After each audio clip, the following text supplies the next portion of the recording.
नमस्कार, the voice news से मैं प्रगति सिंह, जहां प्रतिदिन हम बताते हैं आपके आसपास की जुड़ी घटनाओं के बारे में, जिसका है सीधे जनता से सरोकार। एक नजर आज की सुर्खियों पर।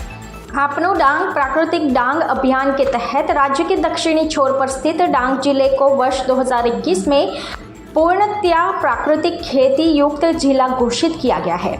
प्रधानमंत्री नरेंद्र मोदी ने प्राकृतिक खेती के विस्तार हेतु व्यापक प्रयास शुरू किए हैं। साथ ही पूरे देश में 1 करोड़ से अधिक किसानों को प्राकृतिक खेती से जोड़ने की घोषणा की गई है। आहवा तालुका के गलकुंड गांव के रहने वाले राजूभाई साहरे की सफलता की कहानी प्राकृतिक खेती की उपलब्धियों को दर्शाती है। उन्होंने 1 हेक्टेयर क्षेत्र में ड्रिप सिंचाई पद्धति से खेती की शुरुआत की। वर्षों से वे पारंपरिक फसलों जैसे नागली, धान, वरई आदि की खेती करते आए थे, लेकिन आत्मनिर्भर बनने का संकल्प लेकर उन्होंने बागायती फसलों की खेती शुरू की। इसके लिए उन्होंने सरकार के बागायती विभाग से विभिन्न सरकारी फसलों हेतु सहायता प्राप्त की। राजूभाई बुधाभाई साहरे ने बागायती विभाग से प्रशिक्षण लेकर वैज्ञानिक दृष्टिकोण के साथ बागायती खेती की शुरुआत की।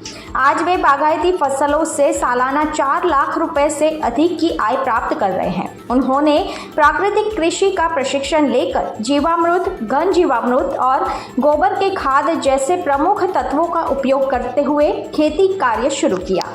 राजूभाई बताते हैं कि प्राकृतिक खेती से अच्छी पैदावार मिलने के कारण उन्होंने विभिन्न प्रकार की फसलें उगाना शुरू किया। इनमें उन्होंने मल्चिंग और ड्रिप सिंचाई पद्धति से मिर्च, करेला, टमाटर आदि की खेती की।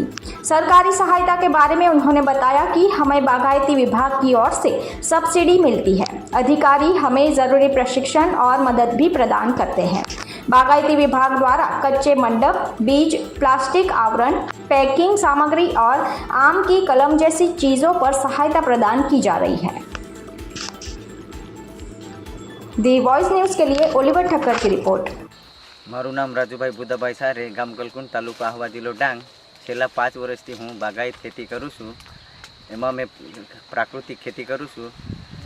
એમાં મેં જીવામૃત બનાવું છું અને છેલ્લા સ્ટ્રોબેરી, કાકડી, ટામેટા, રીંગણ, મરચાં, કારેલાની खेती કરું છું। એમાં મને બાગાયત તરફથી પ્રોત્સાહન મળે છે, સબસિડી મળે છે અને મને વર્ષની આવક 4 લાખ થાય છે। એમાં મેં મજૂરી કાઢીને મને 3 લાખ રૂપિયા મળે છે અને હું સરકારશ્રીનું ધન્યવાદ કરું છું કે મને યોજનાઓનો લાભ આપે છે। तो वॉइस न्यूज को सब्सक्राइब करें और बेल आइकन दबाएं।